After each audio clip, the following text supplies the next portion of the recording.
নমস্কার বন্ধুরা, বাংলার রান্নাঘরে আমি পদ্মা আবারও আপনাদের স্বাগত জানাচ্ছি। আজ আমি আপনাদের জন্য নিয়ে এসেছি আরেকটা স্পেশাল রেসিপি। তো এর নাম হলো পটেটো ভর্তা, মশলা পটেটো ভর্তা, বিভিন্ন রকম পটেটো ভর্তা নিয়ে চলে এসেছি। আজ আমি এখানে 4 রকমের মোটামুটি পটেটো ভর্তা দেখাবো। তো এখানে আমি পটেটো সেদ্ধ নিয়ে নিয়েছি। এখানে আমি প্রথমে পটেটো দিয়ে দিলাম, 3টে দিয়ে দিলাম। এরপর এখানে দেখুন আমি মশলাটা রেডি করে রেখেছি। এখানে হচ্ছে কুচো করে পেঁয়াজ, আর আছে আপনার কুচোনো কাঁচা লঙ্কা, তেলের মধ্যে সর্ষের তেলের মধ্যে দিয়েছিলাম, আর তার মধ্যে দিয়েছিলাম তেলের মধ্যে হলুদ। তারপর পেঁয়াজ আর কাঁচা লঙ্কা দিয়ে দিয়েছিলাম ওর মধ্যে একটু লবণ। মানে পটেটোটা যেমন লবণ লাগবে, যে পরিমাণে আপনারা পটেটোটা ভর্তা করবেন সেই পরিমাণে আপনারা লবণটা দেবেন, স্বাদ মতো অবশ্যই। এখানে আমি সেই পেঁয়াজটা দেখুন সামান্য একটু গোল্ডেন ব্রাউন করেছি, খুব বেশি করিনি, একদম সামান্য, অতি সামান্য, এবং পেঁয়াজটা বেশ সেদ্ধ হয়ে গেছে।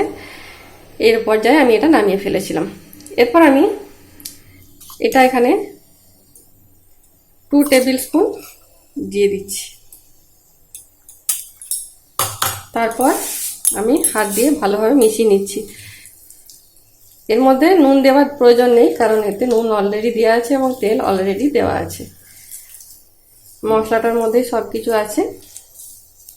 তো এইভাবে হাত দিয়ে ভালোভাবে মিশিয়ে নিচ্ছি। আপনারা চাইলে ম্যাশার দিয়েও ম্যাশ করতে পারেন, হাত দিয়ে বেশি ভালো হবে।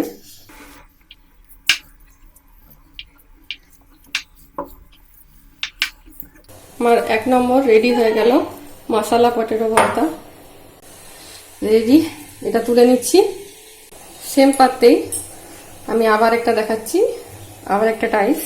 এখানেও 3টে পটেটো নিয়ে নিলাম। তার সঙ্গে আমি দিয়ে দেবো এখানে গোটা জিরে, শুকনো লঙ্কা, সর্ষের তেলের মধ্যে দিয়ে দিয়েছিলাম। তারপর ভালোভাবে লঙ্কাটা জিরেটা ভেজে নিয়েছি, এবং ঠান্ডা হওয়ার পর একটু আগেই ঈষদুষ্ণ থাকা অবস্থায় গুঁড়ো করে নিয়েছি লঙ্কাটাকে। এটা আমি এই পটেটোটার মধ্যে দিয়ে দিচ্ছি 1.5 টেবিল স্পুনের মতো। এরপর এর মধ্যে দিয়ে দিচ্ছি আমি কুচো করে রেখেছি দেখুন পেঁয়াজ, 2 টেবিল স্পুন কুচো করা পেঁয়াজ দিয়ে দিলাম। আর দিয়ে দিচ্ছি স্বাদ মতো লবণ, এতে লবণ দেওয়া নেই সেহেতু দিয়ে দিলাম স্বাদ মতো লবণ।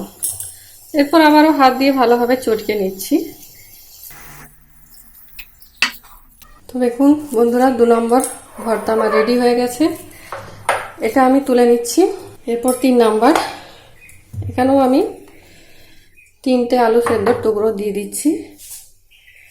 এরপর দিয়ে দেবো এতে স্বাদ মতো লবণ, আর দিয়ে দিচ্ছি 2 টেবিল স্পুন কুচো করা কাঁচা পেঁয়াজ, আর দিয়ে দিচ্ছি এখানে কুচোনো কাঁচা লঙ্কা। এটা আপনারা যেমন খাবেন সেই পরিমাণে দেবেন। এই পর্যায়ে আমি হাত দিয়ে এটা ভালোভাবে চটকে নেব। হাফ একটু চটকে এর মধ্যে দিয়ে দেবো একটু সর্ষের তেল দিয়ে ভালোভাবে চটকে নিচ্ছি। এটাকেও তুলে নিচ্ছি। 3 হয়ে গেল। এরপর 4, এখানেও সেম 3টে আলু নিয়ে নিচ্ছি। 3টে আলু নিয়ে এর মধ্যে দিয়ে দিচ্ছি আমি এখানে দেখুন রসুন আমি থেতো করে, আর কাঁচা লঙ্কা দিয়ে, হলুদের গুঁড়ো দিয়ে, লবণ দিয়ে হালকা গোল্ডেন ব্রাউন করে ভেজে নিয়েছি। তো এটা আমি দিয়ে দিচ্ছি। এখানেও আছে 2 টেবিল স্পুন। এরপর যেহেতু এখানে রসুন দেওয়া আছে, পেঁয়াজ দেওয়া নেই, সেই জন্য আমি এখানে দিয়ে দিচ্ছি 2 টেবিল স্পুনের মতো পেঁয়াজ। তারপর ভালো করে হাত দিয়ে আবার ম্যাশ করে নিচ্ছি।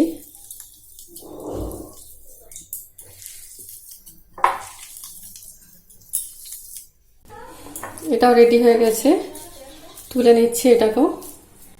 তো দেখুন বন্ধুরা, আমার 4 টাইপস পটেটো ভর্তা রেডি হয়ে গেছে। আমি এটা 4টে বাটিতে নামিয়ে নিয়েছি সার্ভ করার জন্য। এবং সামান্য একটু গার্নিশ করে নিচ্ছি, এতে কাঁচা লঙ্কা কুচো দিয়ে সামান্য গার্নিশ করেছি। এটা ভাজা লঙ্কা, কাঁচা লঙ্কাই ভাজা, সামান্য দিয়ে গার্নিশ করেছি। এখানে শুকনো লঙ্কা দিয়ে গার্নিশ করেছি, আর এখানে পেঁয়াজ ভাজা দিয়ে গার্নিশ করেছি। তো বন্ধুরা, এই 4টে পদই অসাধারণ খেতে টেস্ট লাগে। আপনারা অবশ্যই বাড়িতে বানাবেন এই ভর্তাগুলো। যখন আপনাদের খুব বেশি সময় থাকবে না, হাতের কাছে সবজি থাকবে না সেরকম, তো সেই সময় এই পটেটো ভর্তা বানিয়ে ফেলুন। যখন কিছু সবজি খেতে ইচ্ছে করবে না সেই টাইমে বানিয়ে ফেলুন। এটা পরোটার সঙ্গে খান, রুটির সঙ্গে খান, ভাতের সঙ্গে খান, সব কিছুর সঙ্গে কিন্তু এটা অসাধারণ লাগবে। এই পুরটা আপনারা আলুর পরোটাতেও দিতে পারেন, সেটাও সুন্দর লাগবে বানাতে, খেতে। তো পটেটো পুর হিসাবে দিতে পারেন আর কি এই পটেটো ভর্তাগুলো, অবশ্যই ভালো লাগবে খেতে। এর মধ্যে আপনারা ধনে পাতা দিতে পারেন, অ্যাড করতে পারেন, পুদিনা পাতা অ্যাড করতে পারেন। বিভিন্নভাবে পটেটো ভর্তা আরও বানানো যায়। তো আরও এক সময় আরও বিভিন্ন রকমের পটেটো ভর্তা নিয়ে আপনাদের সামনে হাজির হয়ে যাব। আজ 4 রকম আপনাদের সঙ্গে তুলে ধরলাম। তো আজকের জন্য বিদায় নিচ্ছি, আবার দেখা হচ্ছে নতুন কোনো ইন্টারেস্টিং ভিডিওর সঙ্গে। ততক্ষণের জন্য নমস্কার।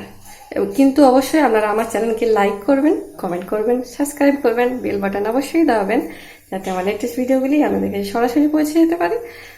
আর আপনারা অবশ্যই কিন্তু বেল বাটনটি প্রেস করবেন, তাহলে অতি সহজেই কিন্তু আমার ভিডিওটি আপনাদের কাছে পৌঁছে যাবে যখনই আমি পোস্ট করব ভিডিওটা। আর আপনারা ভিডিওটা যেহেতু দেখলেন, আপনাদের ভিডিওটা দেখার জন্য আপনাদেরকে অসংখ্য ধন্যবাদ। এবং ভিডিওটি ভালো লাগলে অবশ্যই লাইক করবেন এবং কমেন্ট করবেন, আর সাবস্ক্রাইব তো অবশ্যই করছেন। বন্ধুরা, প্লিজ সাবস্ক্রাইব মি।